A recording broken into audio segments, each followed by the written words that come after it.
Behind immense wealth and power often lie secrets darker than anyone could imagine. In this video, you'll hear 5 chilling true stories.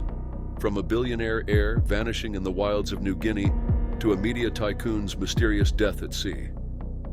These are the most disturbing deaths of the world's richest people, revealing tragedy beyond fortune and fame.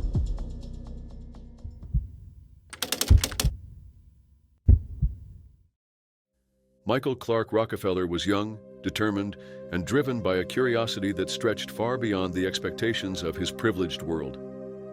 The son of New York Governor Nelson Rockefeller and heir to one of America's most powerful families, Michael had every advantage imaginable. Yet his ambitions lay in exploring remote cultures and collecting art from some of the world's most isolated regions. In late 1961, this pursuit would take him deep into the Asmat territory of southwestern Dutch New Guinea, a journey that would end in one of the most enduring mysteries of the 20th century. Born on May 18, 1938, Michael was the youngest son of Nelson Rockefeller and a great-grandson of Standard Oil co-founder John D. Rockefeller Sr. Educated at Harvard, he showed a fascination for anthropology and the arts, particularly the ceremonial carvings of the Asmat people. After working on a documentary in the region, Michael returned to New York briefly before deciding to make another trip, this time to acquire more cultural artifacts for his father's new museum. During this second expedition, he traveled among the Asmat villages, bartering for intricately carved biche poles, shields, drums, and canoes. Hundreds of objects, often paying with axes, tobacco, and fishing gear. His interest in the people and their traditions was genuine, yet his presence also reflected the complex and often uneasy dynamics of colonialism in the region. On November 17, 1961, Michael and Dutch government anthropologist René Wassing were traveling by a 40-foot dugout canoe with 2 local guides when rough seas swamped and overturned the vessel about 3 nautical miles from shore. Their guides swam away in search of help, leaving Michael and Wassing clinging to the overturned craft. Early on November 19th, with no rescue in sight, Michael told Wassing he believed he could make it to land. Using a jerry can and a gas tank as improvised flotation, he set off toward the distant shore. Wassing last saw him half an hour later, a small figure moving in a straight line toward land. Michael never arrived. Wassing was rescued the next day by local men, but the young Rockefeller had vanished. His disappearance triggered an immediate and massive search effort. Dutch and Australian naval vessels, aircraft, and helicopters scoured the coastline and rivers, assisted by local villagers in canoes. For days, every inlet, sandbank, and stretch of water was examined. Despite these efforts, no sign of Michael was found. On February 2, 1964, after years of uncertainty, he was declared legally dead, the official cause listed as drowning while on an expedition off the coast of Dutch New Guinea. From the start, however, alternative theories emerged. Some believed he had been taken by a shark or crocodile, but in the Asmat region, where headhunting and ritual cannibalism were still practiced at the time, accounts began to circulate that Michael had made it to shore only to be killed. Dutch missionaries who had lived in the area for years and spoke the local languages allegedly collected testimonies from villagers describing a white man swimming to the banks of the Jawa River. According to these reports, he was initially spared but later speared in the abdomen, killed, and his body divided among the men of the village of Otsionep. Personal effects, including his shorts and glasses, were allegedly kept, while bones were fashioned into tools and weapons. The suggested motive traced back to an incident in 1958, when Dutch colonial forces opened fire on Otsionep villagers, killing 5 men. Under Asmat tradition, such killings demanded vengeance, and some of the men implicated in Michael's death were believed to be sons or relatives of those slain. Over the decades, journalists, researchers, and authors revisited the case. In 2014, Carl Hoffman's book, Savage Harvest, examined these testimonies in depth, concluding that circumstantial evidence strongly supported the theory of Michael's death at the hands of the Otsionep. Yet no physical remains have ever been recovered, and his family, including his twin sister Mary, have maintained that drowning remains the most likely explanation. The mystery of Michael Rockefeller's fate endures not only because of his name and the prominence of his family, but also because of the cultural and political tensions surrounding the events.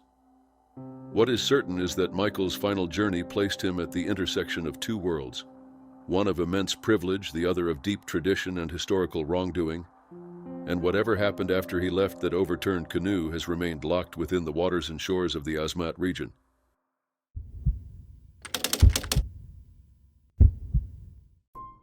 Fernando Perez Algaba was a man whose life seemed painted in bold strokes of wealth and influence, yet beneath the surface lay shadows few knew. A prominent figure in the cryptocurrency world and an eccentric entrepreneur, Fernando captivated hundreds of thousands on social media with his extravagant lifestyle. Yet in July 2023, his story took a chilling turn that shocked Argentina and the broader financial community. At 41 years old, Fernando had built his fortune primarily through renting luxury vehicles and trading cryptocurrencies. His Instagram account boasted over 900,000 followers, where he regularly displayed the success that many envied. Behind this public persona, however, was a more complicated reality. Despite the outward appearance of wealth, Fernando struggled with significant debts, including unpaid sums to Argentina's tax authorities and financial difficulties tied to his business ventures. In July 2023, Fernando reportedly started to receive several threatening messages. One man named Iglesias left voicemails containing brutal warnings to harm Fernando physically, threatening to gouge out his eyes and cut off his hands to prevent him from acquiring more money. Another individual, Adrian Tese, also sent violent demands for repayment. These threats heightened concerns among those who knew of Fernando's precarious financial situation. Despite these warnings, Fernando's whereabouts became unknown after July 18, 2023, raising alarm among friends and associates. The grim discovery occurred when a group of children playing near a stream in Ingeniero Buj, Buenos Aires province, found a suitcase containing human body parts. This horrifying find triggered a police investigation that uncovered Fernando's dismembered remains. The initial examination revealed legs and a forearm inside the suitcase, with a whole arm found in the nearby stream. Several days later, authorities recovered the missing head and torso, completing the gruesome puzzle. Forensic analysis revealed that the amputations were clean and precise, indicating the dismemberment had been carried out by someone with professional skill. An autopsy confirmed that Fernando had been shot 3 times before the dismemberment.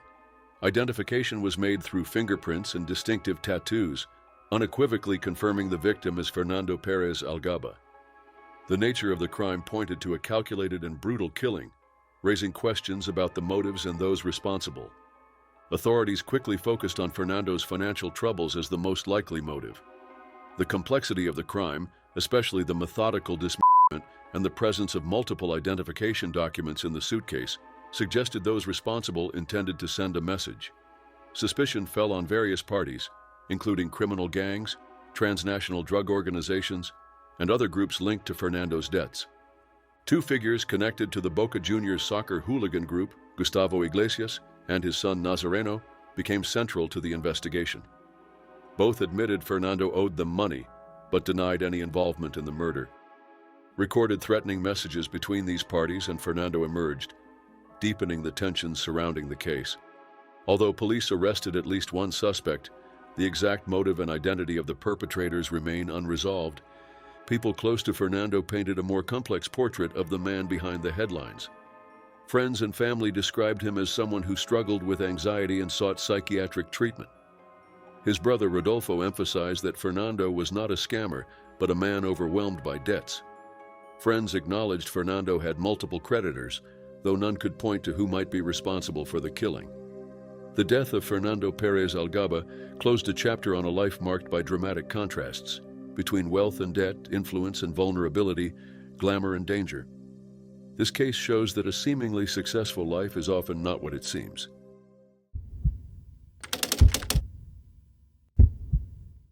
Alfred Leonard Lowenstein was one of the most remarkable financiers of the early 20th century, known for his immense wealth and far-reaching influence. Born in 1877 in Brussels, Belgium, he rose to become one of the world's richest men during the 1920s, with a fortune estimated at £12 million, equivalent to over £900 million today.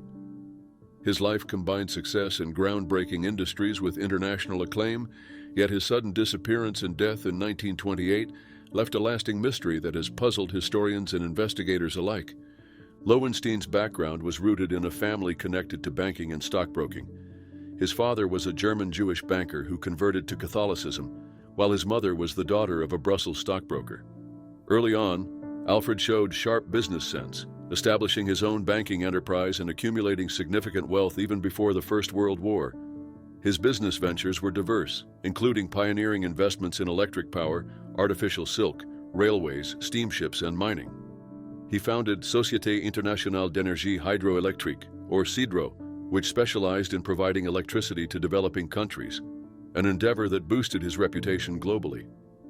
By the mid-1920s, he was consulted by world leaders and honored by the British government as a companion of the Order of the Bath for his contributions.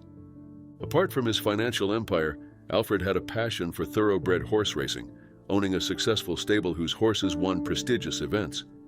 In 1926, he founded International Holdings and Investments Limited, which attracted vast capital from wealthy investors eager to partake in his success. However, this flourishing life took a sudden and baffling turn on July 4, 1928. That evening, Alfred boarded his private Fokker trimotor aircraft at Croydon Airport for a flight to Brussels. Accompanying him were 6 others: his pilot Donald Drew, mechanic Robert Little, valet Fred Baxter, secretary Arthur Hodgson, and stenographers Eileen Clark and Paula Biddulon. The plane climbed to a cruising altitude of about 4,000 feet over the English Channel. During the flight, Alfred excused himself to use the lavatory at the rear of the cabin. Minutes passed, and when he failed to return, Baxter checked and found the lavatory empty. More alarmingly, the aircraft's rear exit door was wide open, flapping violently against the slipstream. The pilot promptly made an emergency landing on a beach near Dunkirk, where military personnel detained and questioned all on board. Despite the initial confusion and multiple inquiries, the disappearance defied explanation. Tests conducted by the British Air Ministry on July 12th demonstrated that the aircraft's rear door was nearly impossible to open during flight because the slipstream force would slam it shut instantly. This finding cast doubt on any theory suggesting an accident.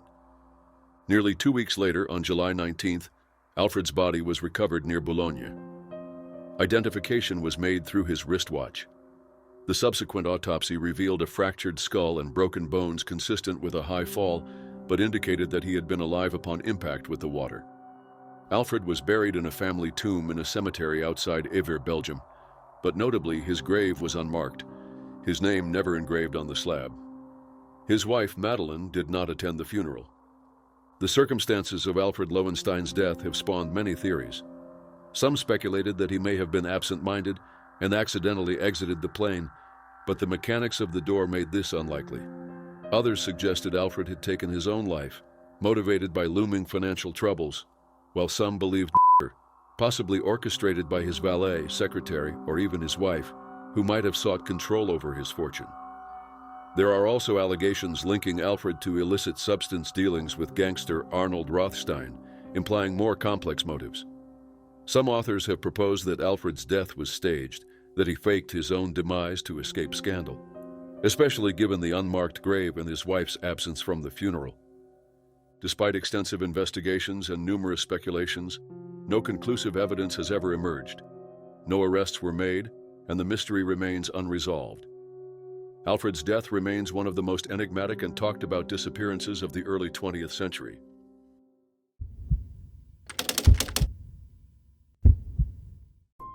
John Paul Getty III was born into vast wealth as the grandson of J. Paul Getty, once the richest man in the world. Despite his privileged background, his life was marked by tragedy and hardship after a traumatic event that shattered his youth and altered his future.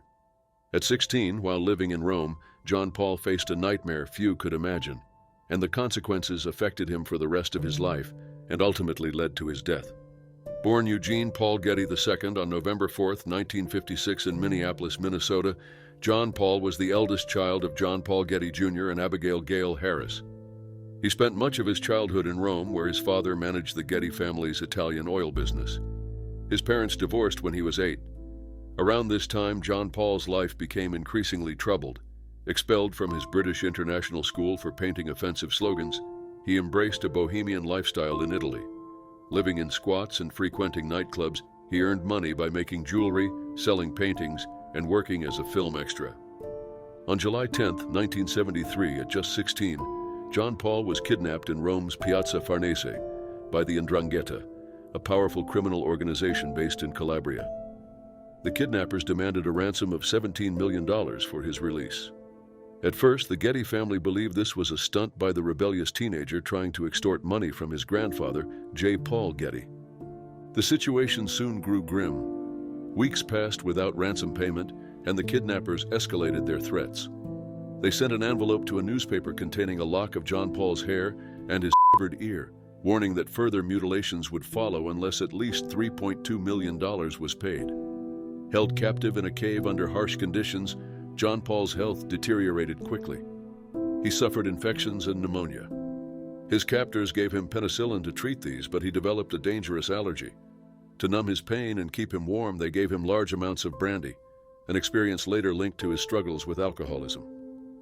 J. Paul Getty was reluctant to pay the ransom, fearing that doing so would encourage kidnappings of his other grandchildren. Eventually, he agreed to pay $2.2 million, the maximum tax-deductible portion, and lent the rest to his son, John Paul Getty Jr., at interest. After 5 months, on December 15, 1973, John Paul was found alive at a petrol station in Lauria, Italy, shortly after the ransom was paid. Though rescued, the ordeal left lasting physical and psychological scars. Following his release, John Paul married Gisela Martina Zacher, his girlfriend before the kidnapping, in 1974. She was 5 months pregnant. Their son Balthazar was born in 1975, and John Paul adopted Gisela's daughter Anna from a previous relationship. For a time, the couple lived in New York City, mingling with Andy Warhol's art circle. John Paul also acted in small roles in European films. However, the trauma and physical toll of his kidnapping contributed to a serious addiction to illegal substances and alcohol. In 1981, at age 25, he took a life-threatening dose that led to liver failure and a stroke, leaving him quadriplegic, partially blind, and unable to speak. His mother took responsibility for his care and sued his father for financial support to cover medical expenses. Despite severe disabilities, John Paul sought to regain some independence. His resilience inspired those close to him, even as he remained incapacitated for the rest of his life. John Paul Getty III died on February 5, 2011, at the family estate in Buckinghamshire, England. He was 54 and had been in poor health for many years. His son described him as an inspiration who never let his disability stop him from living life fully, demonstrating extraordinary strength in the face of adversity.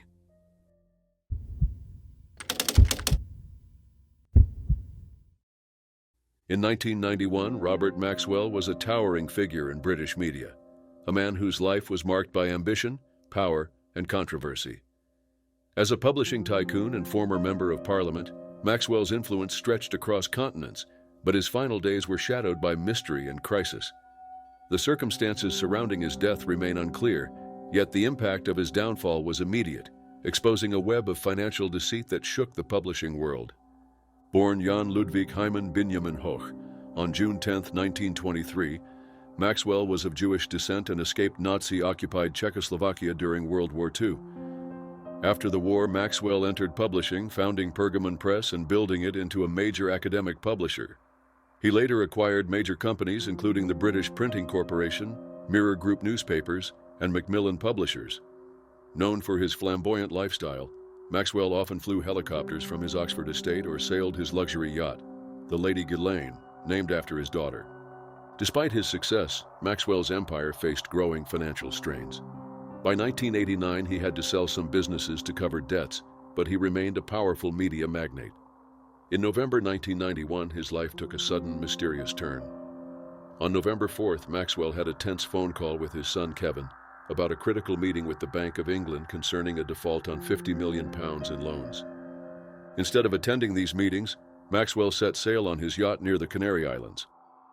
Days before, Maxwell had arrived in Gibraltar alone with minimal luggage and appeared unusually relaxed. He spent his time aboard the Lady Ghislaine listening to Mozart, watching films, and gazing at the sea, avoiding the intense work that usually occupied him. The night before he vanished, he was seen standing on deck in a white robe, looking toward Gran Canaria. Early on November 5th, he was last heard from by his crew at 4:25 a.m. Later that morning, he was reported missing. The crew searched the yacht extensively, finding locked doors and empty rooms. Later that day, Spanish rescue authorities discovered his naked body floating in the sea. Recovery was difficult due to the body's size and sea conditions. Maxwell, known to often urinate overboard nude, was believed to have accidentally fallen into the Atlantic Ocean. An official inquest in December 1991 ruled Maxwell's death as caused by a heart attack combined with accidental drowning. Pathologists disagreed on the exact cause but dismissed murder and the theory that Maxwell had taken his own life. Maxwell had serious heart and lung conditions, which likely contributed to his death. The aftermath was devastating for Maxwell's empire. His death triggered financial collapse as banks demanded immediate loan repayments. Despite efforts by his sons Kevin and Ian to salvage the business, the companies filed for bankruptcy protection in 1992. It emerged that Maxwell had embezzled hundreds of millions of pounds from his company's pension funds to prop up share prices and avoid bankruptcy, leaving investors and pensioners devastated. Investment banks including Lehman Brothers and Goldman Sachs, along with the British government, helped replenish the pension funds, but many pensioners recovered only about half their entitlements. Kevin Maxwell was declared bankrupt with debts of £400 million. Maxwell's funeral in Jerusalem was lavish and attended by numerous dignitaries, including Israeli leaders and intelligence officials, highlighting the complex, controversial figure he was. Official accounts describe a man who had battled health and financial troubles but remained a dominant force in media until his sudden death.